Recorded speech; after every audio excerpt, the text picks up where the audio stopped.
Pirang oras bago ang paglaog kan bagong taon, sarabay niya itong balikan ang mga darakulang pangyayari. Bako sa nasa Kabikolan, kundi sa bilog na nasyon, ngunya na 2021 sa special report na ini.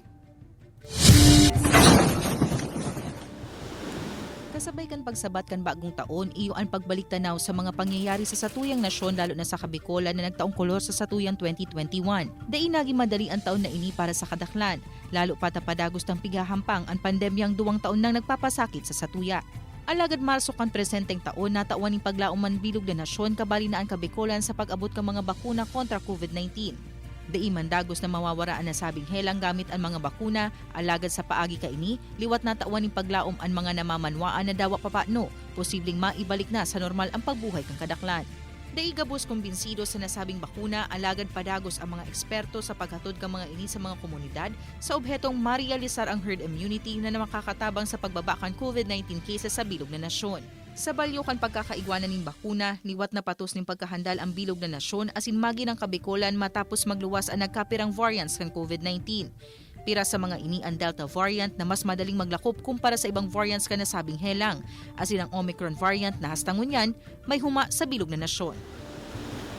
Apwera sa COVID-19, nagkapirang kalamidad man ang naeksperyensyahan ka mga namamanwaan. Ang Kabikolan, partikularmente na ang Camarines Sur, dai nakasalbal sa magkakasunod na pagdinog na namatian kang Oktubre.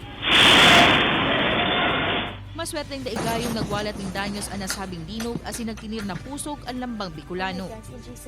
Apwera sa linog, yaon man ang mga pagbaha na nakaapektar sa ginatos na pamilya sa Camarines Sur, Sorsogon asin Camarines Norte kung saan mayon na nadanyaran iyo ang pagbuhay kan mga ini. Alagad sa ibong kan mga pagbaha, maswerte pananggad ang Kabikolan matapos ining lihisan kang bagyong Odette. Ang bagyo na naglamasa sa mga kapuso niyato sa Kabisayaan na sin Mindanao na hastangunyan padagos na nagahagad din tabang tangaring makabangon sa kalamidad.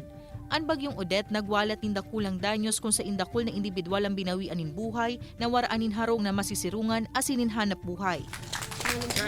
Ngunya na taon, pig antabayanan man kang gabos ang mga nagsumitir kan sa inang mga COC para sa eleksyon na gigibuhon sa 2022. Kasabay kang pag-antabay sa mga makandidato, iyo ang paglaom na magkaigwaning pagbabago sa nasyon sa pagtukaw kan mga maililihir na bagong lideres. Sa pagtalikod kang presenteng taon, maging leksyon asin inspirasyon manlugod sa gabos ang satuyang mga pinag-agihan. Sa paagi kaya kan mga ini, syetong makakayataan anuman na agyat na darakan bagong taon na malaog. Urog na kung ang kada saro sa tuya, padagos na malaom ni mas maray na pagbuhay sa 2022 asin mas pangpagpupusugon ang pagtubod asin pagtitiwala. Sha Olivares, Balitang Bicolandia.